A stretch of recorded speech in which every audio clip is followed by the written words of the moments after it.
नमस्कार, दृष्टि IAS YouTube channel पर आप सभी का स्वागत है। मेरा नाम है निखिल और आज हम चर्चा करेंगे डाटा सफिशिएंसी पर। कुछ प्रीवियस ईयर क्वेश्चंस को सॉल्व करेंगे। इससे पहले हमने कुछ बेसिक्स जाना था डाटा सफिशिएंसी का, रीजनिंग वाले सेक्शन का। आज प्रीवियस ईयर क्वेश्चन सॉल्व करेंगे। शुरुआत करते हैं पहले प्रश्न से। मेरे साथ साथ आप भी सॉल्व करिएगा। आप थोड़ा बहुत जान गए होंगे कि कैसे आपको सॉल्व करना है। तो चलिए पहले प्रश्न को देखते हैं। ये प्रश्न पूछा गया है 2022 में, मतलब लेटेस्ट ईयर का, लास्ट ईयर का क्वेश्चन है। मेरे साथ साथ सॉल्व करिए। करना क्या है आप जानते हैं, इसमें बताना है इस डेटा के आधार पर कि क्या प्रश्न का उत्तर दे सकते हैं। मतलब क्या है कि क्या जेड एक्स का भाई है, क्या ये वाली आप जानकारी बता सकते हैं इस दिए गए कथनों पर, इन दोनों कथनों के आधार पर। और उसके आधार पर आपको आंसर देना है option a b c d. अगर ए कब देंगे आंसर, जब केवल कथन एक ही पर्याप्त होगा।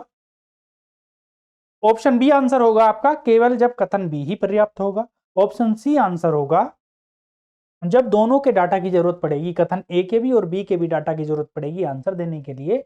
और डी आंसर होगा आपका जब दोनों को मिलाकर भी उत्तर नहीं दिया जा सकता, मतलब दोनों डाटा भी यूज कर लिया आपने तब भी आंसर आप नहीं बता पा रहे। तो चलिए शुरुआत करते हैं पहले प्रश्न से। क्या है कि आपको बताना क्या है कि जेड एक्स का भाई है। ये आपको इंफॉर्मेशन चाहिए कि जेड एक्स का भाई है। ये वाला आपको, ये वाली चीज मिलनी चाहिए इस डेटा के आधार पर। तो सबसे पहले यही करते हैं डाटा सफिशिएंसी में, एक एक करके इंफॉर्मेशन पुट करते हैं। मतलब पहले कथन एक की इंफॉर्मेशन पुट करेंगे, आंसर आएगा ठीक, अदरवाइज सेकंड पर मूव करेंगे। फिर केवल कथन दो को देखेंगे, उसकी इंफॉर्मेशन को चेक करेंगे। दो से आया तो ठीक, फिर नहीं आया तो फिर दोनों को मिलाकर देखेंगे कि क्या आंसर आ सकता है या नहीं। चलिए देखते हैं कैसे करना है। कथन एक क्या है, y का भाई x है और z का भाई y है। मतलब क्या दिया है, y का भाई x है, x कौन है, भाई है y का, और z का भाई कौन है, y है। z का भाई कौन है, y है। अब क्या इस डेटा के आधार पर आप ये बता सकते हो, क्या ये कहा जा सकता है कि z x का भाई है? कहो कि क्या ये बता सकते हैं, कह सकते हैं कि जेड एक्स का भाई है, या फिर ये कह सकते हैं कि जेड एक्स का भाई नहीं है? कोई भी कॉन्क्रीट इंफॉर्मेशन आपको मिलती है? नहीं मिलती। क्यों नहीं मिलती? क्योंकि जेड के जेंडर का पता ही नहीं है कि जेड मेल है या फीमेल है। ये भी हो सकता है कि जेड एक्स का भाई हो और ये भी हो सकता है कि जेड एक्स का भाई नहीं है। यानी कि दोनों की दोनों पॉसिबिलिटीज है। जब दो पॉसिबिलिटीज हैं तो आप ये कह सकते हैं कि केवल कथन एक से तो आंसर नहीं दे सकते आप, कि केवल कथन एक की इंफॉर्मेशन तो आप आंसर के लिए सफिशिएंट नहीं है। अब क्या करेंगे, कथन दो पर मूव करेंगे। तो अब जब हम कथन दो पर जाएंगे तो पहले के डाटा को हम भूल जाएंगे। ये नहीं है कि कथन एक के स्टेटमेंट को यूज करेंगे। हम यूज क्या करते हैं, ये इंफॉर्मेशन पूरे क्वेश्चन में यूज करेंगे जो कि स्टेटमेंट में दी थी, लेकिन सॉरी जो क्वेश्चन में दी थी। स्टेटमेंट की केवल इंडिविजुअल की इंफॉर्मेशन हम यूज करते हैं जब इंडिविजुअल को चेक करते हैं। अब क्या है, ये है एक्स वाई और जेड सहोदर हैं। एक्स वाई और जेड क्या है, सहोदर हैं। सहोदर मतलब भाई हैं, कोई भाई है बहन है, क्या हो सकता है तीनों के तीनों भाई हो सकता है तीनों के तीनों बहन हो, या फिर ये भी हो सकता है एक भाई है दो बहन है, कुछ भी हो सकता है। ठीक है। अब क्या इसके आधार पर दे सकते हो आप ये जानकारी कि जेड भाई है किसका, एक्स का? यही तो बताना था, जेड एक्स का भाई है। आप कहोगे जी इससे तो बिल्कुल भी पता नहीं चल रहा, और भी ज्यादा कंफ्यूजिंग है ये तो पहले वाले से भी। यहाँ उसमें तो दो के जेंडर बता भी थे, यहाँ पर तो एक का भी नहीं पता। यहाँ पर तो जेड के जेंडर की जानकारी नहीं है, आपको तो मेनली जेड का जेंडर पता होना चाहिए। तो आप ये कहोगे कि आप सेकंड के आधार पर भी आंसर नहीं दे सकते। जब दोनों से आंसर नहीं आ रहा तो आपके दो ऑप्शन तो एलिमिनेट हो गए, ये भी नहीं है ये भी नहीं है। अब क्या किया आपने, दोनों ऑप्शन एलिमिनेट, अब दोनों को मिला दिया। मतलब जो क्वेश्चन की इंफॉर्मेशन थी और इन दोनों की इंफॉर्मेशन थी, जो कथन है, इनको मिला दिया आपने। मिलाने से क्या हुआ, देखो पहले से इंफॉर्मेशन क्या थी कि y का भाई x है, y का भाई क्या है, x है भाई, और z का भाई y है, तो z का भाई क्या है, y है। तीसरी इंफॉर्मेशन, सेकंड वाले की इंफॉर्मेशन थी x y और z सहोदर हैं, वो तो यहाँ से भी दिख रहा है कि x y और z क्या है, सहोदर है। क्या अब आंसर बता पा रहे हो? कहोगे जी आंसर तो अब भी नहीं पता लग रहा, जेड के तो जेंडर का पता ही नहीं चल रहा है अभी भी। जब नहीं पता चल रहा तो आप कैसे कह दोगे कि जेड एक्स का भाई है, या फिर ये कैसे कह दोगे कि जेड एक्स का भाई नहीं है? ठीक है, तो इन दोनों को मिलाकर भी आंसर नहीं दिया जा सकता, मतलब ये वाला भी आपका आंसर गलत है कि ये दोनों मिलाकर आंसर दिया जा सकता है, ये भी गलत है। आंसर क्या हुआ? ऑप्शन डी आपका सही आंसर है कि कथन 1 और कथन 2 दोनों प्रश्नों का उत्तर देने के लिए पर्याप्त नहीं है। अगर दोनों को मिला दिया तब भी पर्याप्त नहीं है। अगले प्रश्न पर चलते हैं। किसी राज्य के 3 शहरों P, Q और R के बारे में नीचे दिए गए प्रश्न 2 कथनों पर विचार कीजिए। प्रश्न और 2 कथनों पर क्या दिया है? प्रश्न है शहर P शहर Q से कितनी दूरी है? P और Q के बीच की डिस्टेंस आपको बतानी है। ये बता कर लोगे तो आपका आंसर आ जाएगा। आप आंसर देने के लिए इनमें से कोई भी ABCD के लिए तैयार हो जाओगे। क्या है? पहले कथन पर चलते हैं। शहर Q शहर R से 18 मीटर है। शहर Q जो है वो R से 18 किलोमीटर की दूरी पर है। इन दोनों के बीच की डिस्टेंस दे रखी है Q और R। क्या इससे बता सकते हो P और Q के बीच की डिस्टेंस कितनी है? अरे Q और R का ही तो पता है, P का तो नहीं पता। क्या पता R यहां पर हो, क्या पता R यहां पर हो। जब अगर दोनों अलग अलग पोजीशन पर होगा, इधर भी हो सकता है ना, R कहीं भी हो सकता है। तो आप ये नहीं बता सकते कि P और Q की इंफॉर्मेशन के लिए ये नहीं बता सकते कि P और Q के बीच की दूरी कितनी है इस जानकारी के आधार पर। ठीक है, ये नहीं बता सकते ना। अगर मैं ये कहूं कि दिल्ली से लखनऊ के बीच की दूरी कितनी है, ये पता करना हो आपको, मैं कहूं दिल्ली से जयपुर 400 किलोमीटर दूर है। अरे दिल्ली से जयपुर का ही तो पता है 400 है, ये थोड़ी ना पता है कि लखनऊ की दूरी कितनी है। कैसे पता करेंगे? नहीं पता कर सकते ना। तो आप ये कहोगे कि पहले के आधार पर आंसर नहीं दे सकते। सेकंड, शहर P शहर R से 43 किलोमीटर दूर है। अब ये वाली इंफॉर्मेशन भूल जाओ पहले वाले की। अब क्या देखेंगे? शहर P शहर R से, शहर P शहर R से 43 किलोमीटर दूर है। इन दोनों के बीच के डिस्टेंस कितनी है? 43 किलोमीटर है। अब क्या बता सकते हो? अभी भी नहीं बता सकते P और Q। यहाँ पे Q का जिक्र नहीं हुआ है। पहले में किसका नहीं हुआ था आपका जिक्र? कि पहले में नहीं हुआ था आपका P के बारे में इंफॉर्मेशन नहीं थी, अब Q के बारे में इंफॉर्मेशन नहीं है, मतलब इससे भी आंसर नहीं दे सकते। जब दोनों से आंसर नहीं दे सकते तो आप क्या करो? इन दोनों को मिला दो, देखते हैं क्या पता मिला के आंसर आ जाए। मिलाकर देखते हैं क्या है। पहले से इंफॉर्मेशन ये थी कि Q शहर R से 18 किलोमीटर की दूरी पर है, और दूसरे में इंफॉर्मेशन थी शहर P शहर R से, शहर P शहर R से 43 किलोमीटर की दूरी पर है। क्या इससे आंसर दिया जा सकता है? सोचो और बताओ।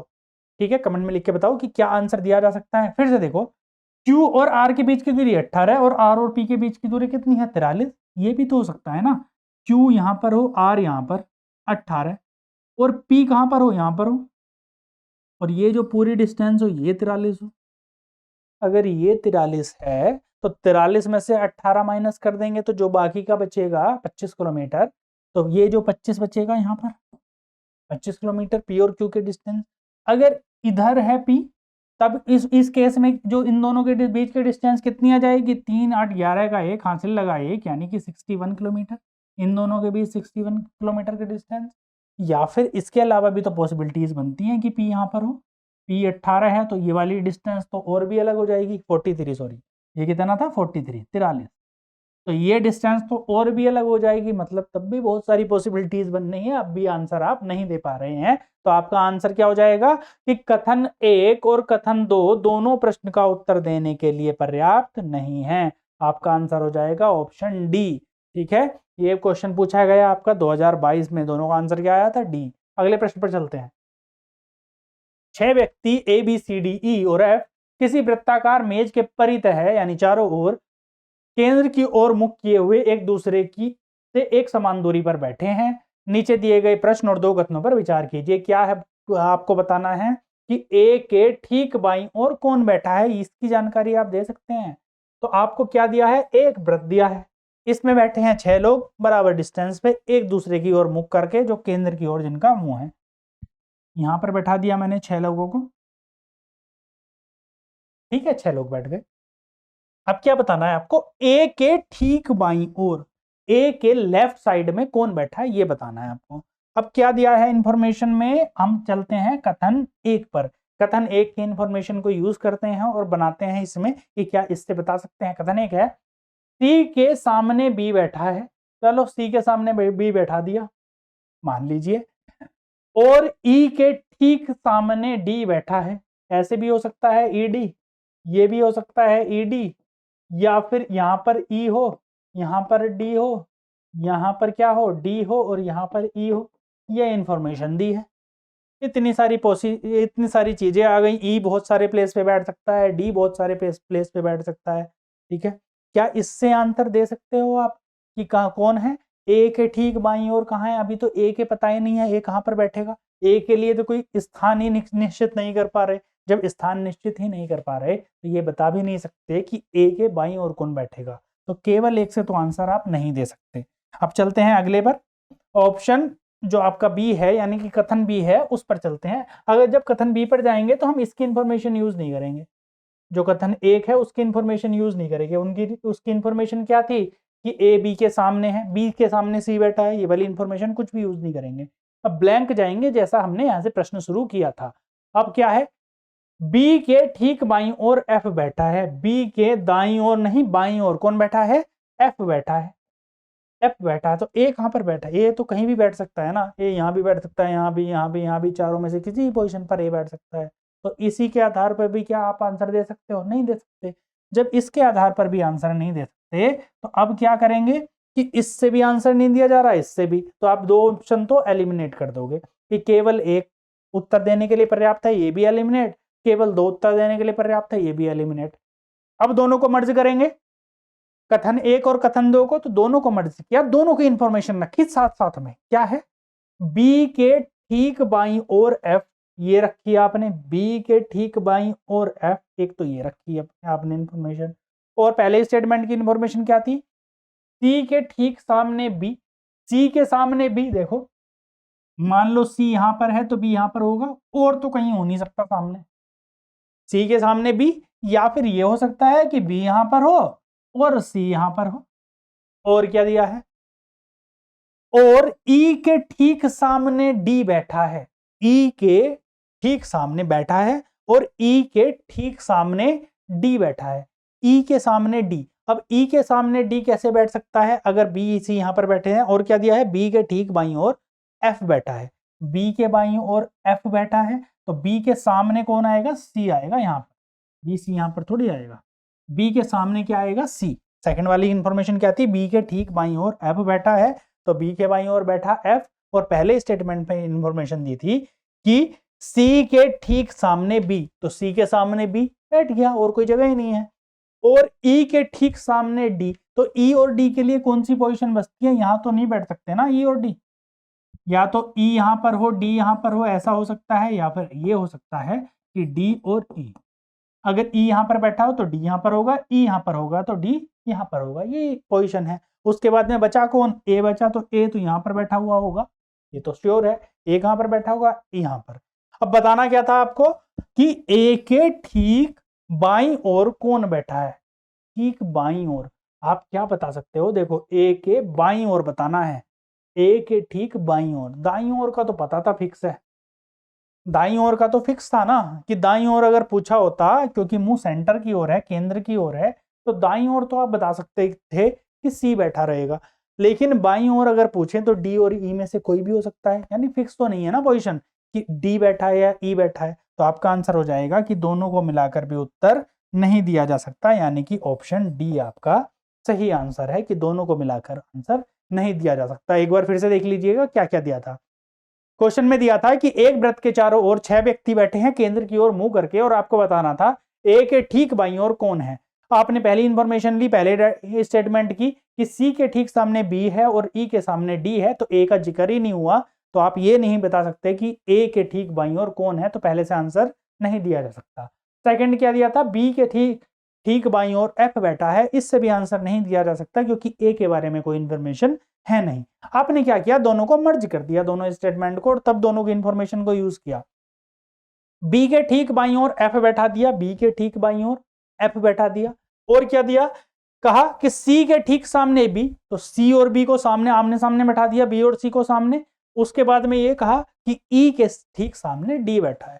ई अगर यहां बैठा है तो डी यहां पर बैठा है, ई अगर यहां है तो डी यहां पर बैठा है। ठीक है, अब ए के लिए तो एक ही जगह बची, वहां पर बैठाया आपने ए को, ए के ठीक बाईं ओर। दाईं ओर का तो पता था, फिक्स था, लेकिन बाईं ओर का फिक्स नहीं है, या तो डी भी हो सकता है ई भी हो सकता है, दोनों पॉसिबिलिटीज है। तो आपका आंसर हो जाएगा कि दोनों को मिलाकर भी कथन 1 और कथन 2 दोनों का प्रश्न का उत्तर देने के लिए पर्याप्त नहीं है। अगले प्रश्न पर चलते हैं।